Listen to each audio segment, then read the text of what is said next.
বেতরের নামাজ সম্পর্কে প্রশ্ন করেছেন এক ভাই, কিন্তু আসলে সময় তো কম। বেতরের একটা লিফলেট আছে, লিফলেটটা দেব, সংক্ষেপে বলি। বেতরের নামাজ সর্বনিম্ন 1 আর সর্বঊর্ধ্বে 11 রাকাত পর্যন্ত, 11 রাকাত পর্যন্ত, যেটা তাহাজ্জুদ। তাহাজ্জুদ আর বেতর একই জিনিস। বেতর মানে বেজোড়, আসলে ওটাকে তাহাজ্জুদটাকে বেজোড় করে দেওয়া হয় বেতর। তাহলে সর্বনিম্ন 1 যখন পড়বেন, 1 পড়ার তরিকা খুব সহজ। 1 রাকাত আলাদা করে বেতর পড়েন। নবী সাল্লাল্লাহু আলাইহি ওয়াসাল্লাম অধিকাংশ সময় 1 পড়তেন, 2 করে পড়ে শেষখানে 1 পড়তেন। এবং নবী সাল্লাল্লাহু আলাইহি ওয়াসাল্লাম হুকুমও এরকম করেছেন, সলাতুল লাইলি মাসনা মাসনা, রাতের নামাজ 2 করে পড়ো। ফাইজা খাশিয়া আহাদুকুমুস সুবহা, তারপরে তোমাদের যখন ভোর হয়ে যাওয়ার, সকাল হয়ে যাওয়ার, ফজর হয়ে যাওয়ার আশঙ্কা হবে, সাল্লা রাকাতান ওয়াহিদা, সাল্লা রাকাতান ওয়াহিদা, 1 রাকাত নামাজ পড়ে নাও।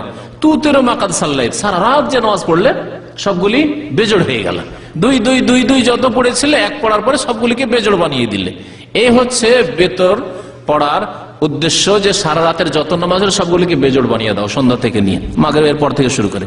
মাগরিবটাকে বিতরুন নাহার বলা হয়েছে। সারা দিনে যত নামাজ পড়লে 2, আর মাগরিব 3 পড়ে বিতরুন নাহার, দিনের নামাজকে বেজোড় করে দিলে। ইন্নাল্লাহ বিতরুন ইউহিব্বুল বিতরা, আল্লাহ বেজোড় এবং বেজোড়কে ভালোবাসেন। এই জন্য দিনেরও নামাজ বেজোড় আর রাতেরও নামাজ বেজোড়।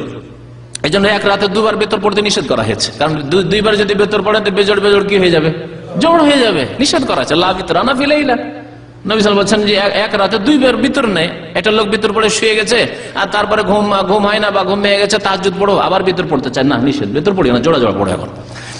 তাহলে বেতর 1 রাকাত পড়াইটা হচ্ছে শ্রেয়, উত্তম। 3 রাকাতও পড়তে পারেন, 5ও পড়তে পারেন, 7ও পড়তে পারেন, 9ও পড়তে পারেন, 11ও পড়তে পারেন, একসাথেও পড়তে পারেন, ভেঙে পড়তে পারেন। 3 পড়া নিয়ে বেশি মাথা খারাপ, কারণ জয়ীব দুর্বল, ওই 3-এর তরিকা যে শিখে আছেন সেটাকে সংশোধন করতে হবে। 3 পড়লে উত্তম তরিকা 2টি। একটি হচ্ছে 2 পড়ে সালাম ফিরে দেন, তারপরে 1 পড়েন, যেমন এখানে রমজান মাসে পড়া হয়, তাই না? এই 3 পড়ার একটা তরিকা। আর একটা তরিকা 3 পড়ার, একসাথে 3 পড়েন, 1 রাকাত, 2 রাকাত, 3 রাকাত, সরাসরি উঠে যান।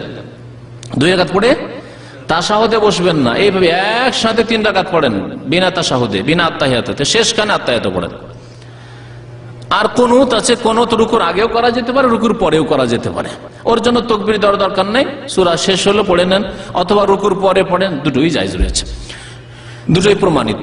এই হচ্ছে 3 রাকাত পড়ার 2টো তরিকা সুন্নত সম্মত। তৃতীয় তরিকা যেটা হানাফি ভাইরা পড়ে, সেটি জয়ীফ, কোন সহিহ হাদিসে নেই। সেটা হচ্ছে মাগরিবের মতো করে পড়া। 2 রাকাত পড়লো, পড়ার পর আত্তাহিয়াতে বসলো, আত্তাহিয়াতে পড়লো, তারপরে উঠলো, মাগরিবের মতো সেম, তারপরে উঠে আর 1 রাকাত পড়লো, আর 1 রাকাত পড়ে আবার তাকবীর দিল, তাকবীর দেওয়ার পরে কুনুত পড়লো। তো এখানে এই তরিকাতে 2টো দুর্বলতা। একটা দুর্বলতা হচ্ছে মধ্যখানে 2 রাকাতের পর আত্তাহিয়াতে পড়া, এটা জয়ীফ, ভিত্তিহীন, সুতরাং এটা করবেন না। আর একটি হচ্ছে এই যে তাকবীর দেওয়া, এর কোনো প্রমাণ নেই। যেমন সূরা শেষ হলো তেমনই আপনি পড়ে আল্লাহুম্মা আহদিনা ফিমান হাদাইত, আল্লাহুম্মা ইন্না নাস্তাইনুকা ওয়া নাস্তাগফিরুকা, যেটা যে কোনো 2টি বা 2টোই একসাথে পড়তে পারেন কুনুতের। তারপরে আরেকটি মাসলা শুনে 2টি ভুল তো হইল, তাই না? তৃতীয় ভুল হচ্ছে হানাফি মাযহাবের, যে তারা কুনুত পড়াকে, বেতরের কুনুতের দোয়া পড়াকে ওয়াজিব মনে করে, সেটা ভুল। এটি হচ্ছে সুন্নত, কারণ ওয়াজিব হলে নবী সাল্লাল্লাহু আলাইহি ওয়াসাল্লাম কখনো ছাড়তেন না। অথচ নবী সাল্লাল্লাহু আলাইহি ওয়াসাল্লাম থেকে বেশ কিছু সময় প্রমাণিত যে তিনি মাঝে মাঝে কুনুত ইচ্ছা করে, ভুলে গিয়ে না, ইচ্ছা করে ছেড়ে দিতেন। যেহেতু হানাফি মাযহাবে বেতরের কুনুতকে ওয়াজিব করে দেওয়া হয়েছে, সেজন্য কুনুত যদি কেউ ভুলে যায় তাহলে তারা সহসিজদা করে। তাহলে এই বেতরে, হানাফি ভাইদের বেতরে 3টি ভুল। একটি হচ্ছে মাগরিবের মতো করে আত্তাহিয়াত পড়া 2 রাকাতের পরে, 2 নম্বর হচ্ছে সূরা পড়া, সূরা ফাতিহা আর একটি সূরা পড়ার পরে একটা তাকবীর দিয়ে তারপরে কুনুত পড়া। 3 নম্বর ভুল হচ্ছে কুনুতকে ওয়াজিব মনে করা, আর কারো যদি ছুটে যায় তাহলে সহসিজদা করা। এই 3টি ভুল ছেড়ে দেন, তাহলে বেতর সহি হয়ে যাবে।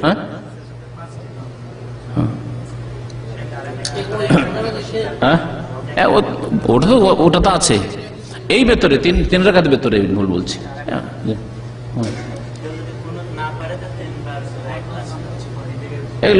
এগুলো কোন দলিল নয়, জয়ীফ দলিল না, এগুলো বিদাতীদের, জাহেলদের কথা। যে কেউ যদি কুনুত না পারে তাহলে কি করবে? 3 বার কুল পড়বে। এগুলো জাহেলদের, এগুলো হানাফি ফিকহের কথা নয়, এগুলো জাহেলদের কাজ। হানাফি ফিকহে যেটি আছে এই 3টে ভুল, হানাফি ফেকাতেই ভুল আছে তিনটি, আর বাকি জাহিলদের ভুল আরো দুটি আমাদের ভাইরা বললো যে যদি কারো কোনো মুখস্থ না হয় 3 কুল পড়ো, মানে 3 বার সূরা ইখলাস পড়ো, জাহিলদের ভুল, এটি কোনো ফিকার কিতাবও নেই তাদের। আর একটা কথা বলে যে 1 রাকাতকে তারা অস্বীকার করে, তো আগেই বলেছি যে তারা 1 রাকাতকে মানে না, অথচ নবী সাল্লাল্লাহু আলাইহি সাল্লাম আওতারা বিওয়াহিদা 1 রাকাত বেতর পড়েছেন, 1 রাকাত বেতর পড়েছেন, বহু হাদিস বুখারীতে রয়েছে। তা বুখারীর হাদিস আমল করার জন্য কিসের জন্য? অথচ ওই আজিজুল হক সাহেবের যে বুখারী তরজমা আছে ওর শুরু ভূমিকাতে লিখেছে যে সমস্ত হাদিসের মধ্যে সবচেয়ে সহিহ হাদিস হচ্ছে বুখারী, শুধু বলার জন্য, হ্যাঁ, আর কাজের সামান্য কিছু। আল্লাহ পাক যেন বুঝার তৌফিক দান করেন, আমল করার তৌফিক দান করেন, আমিন। সাল্লাল্লাহু আলাইহি ওয়া মুহাম্মদ ওয়া আলা আলিহি ওয়া সাহবিহি আজমাইন। বেতরে নামাজ ওয়াজিব নয়, এটি আরেকটি ভুল।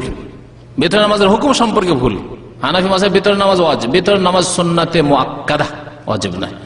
তাদের কাছে যেহেতু ফরজ ওয়াজিব পার্থক্য আছে সেই জন্য হয়তো ওয়াজিব করেছে, কিন্তু ওয়াজিব নয়। আসলে হাদিসে এসেছে আল বিতরু লাইসা বিহাতমিন, বেতর ওয়াজিব ফরজ নয়, ওয়াজিবও নয় ফরজও নয়, সুন্নাত বেতর, কিন্তু সুন্নাতে মুআক্কাদা, বেতর কেউ ছাড়লে গুনাহগার হবে। অন্য সুন্নতের চাইতে বেশি তাগিদ আছে। জোহরের সুন্নাত কেউ ছাড়লো, ফজরের সুন্নাত ছাড়লো, তার চাইতে বেশি গুরুত্ব হচ্ছে বেতরের। সুতরাং বেতর হচ্ছে সুন্নাতে মুআক্কাদা, তার মানে এই নয় যে কেউ ছেড়ে দেবে, ছাড়লে গুনাহগার হবে। জি। এবং কারো ছুটে গেলে জোড়া করে দিনে পড়ে নেবে, জোড়া করে দিনে জোহরের আগে পড়ে নেবে। সহিহ হাদিস নয়, সহিহ নয় বলছেন।